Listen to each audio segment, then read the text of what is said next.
Hi, this is John on behalf of Expert Village. In this video clip, I'll be talking about estimating materials.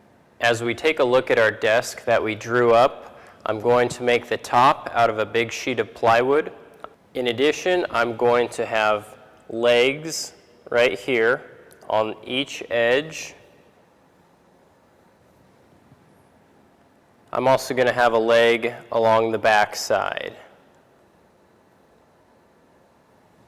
Between each leg, I'm going to have a skirt board, which is just a short board.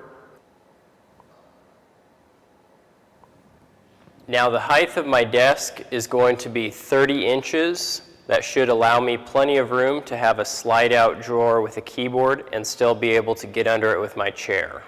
Knowing that my sheet of plywood is 4 feet wide by 8 feet long, I used a computer program to draw this up. Now you can use a sheet of graph paper and have each square equal 1 inch. That would be very similar to what I'm doing here.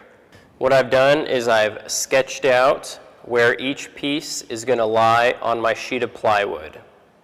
Here I have my top that I'm going to cut out of the corner. That way I know that this edge and this edge will be a perfect 90 degrees to each other.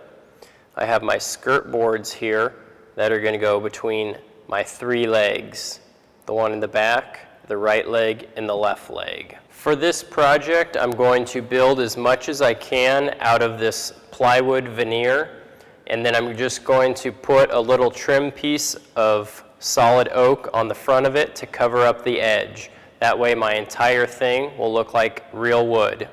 As you can see, I've drawn up my sheet of plywood and I put each component into that sheet of plywood. So I know that I'm going to have to buy 1 full sheet of plywood, and then all I need is a board that's going to serve as all my trim work. I have estimated that I will need a board that is 10 feet long by a little over 7 inches. If I run out of lumber while I'm building it, I can always go buy another board.